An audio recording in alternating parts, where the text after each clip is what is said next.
Hello, my name is Chris, if you didn't already know, and welcome to my show, SmegChris Review. Today's review is for Ocean's 8, the sequel spin-off from the previous Ocean film starring George Clooney and others.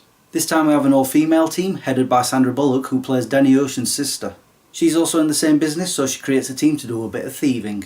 In the story department, it's pretty much in the same vein as its predecessors.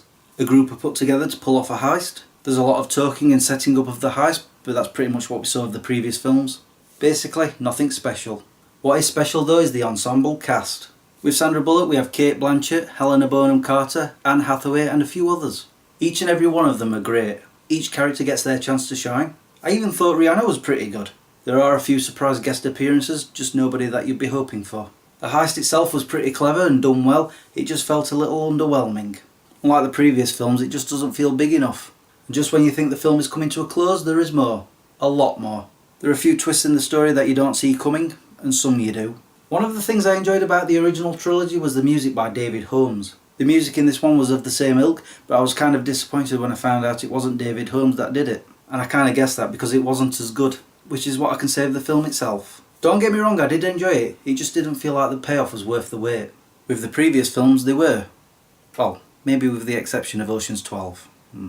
However, I feel like they're testing the water to see if an audience will respond favourably to an all-female cast, because this is called Ocean's 8, there's room for Ocean's 9 and 10. And I for one hope there are more, because I give Ocean's 8 a thumbs up for a great cast. And that's it for this episode, so I shall say thank you for watching and subscribing if you have, and liking this video if you did. Until the next time, peace out. So the reason I'm saying that they're testing the water is because if you remember a few years ago they brought out a new Ghostbusters with an all-female cast and it bombed. Even I didn't go see it. And the thing with that film is, I said I would have seen it had it been Ghostbusters 3, a sequel. But because it was a reboot, I didn't want anything to do with it.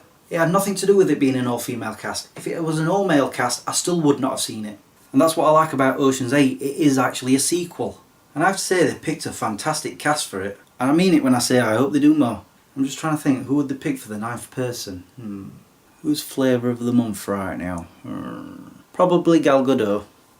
Mind you, it could be Josh Brolin. He's in everything these days. Cut.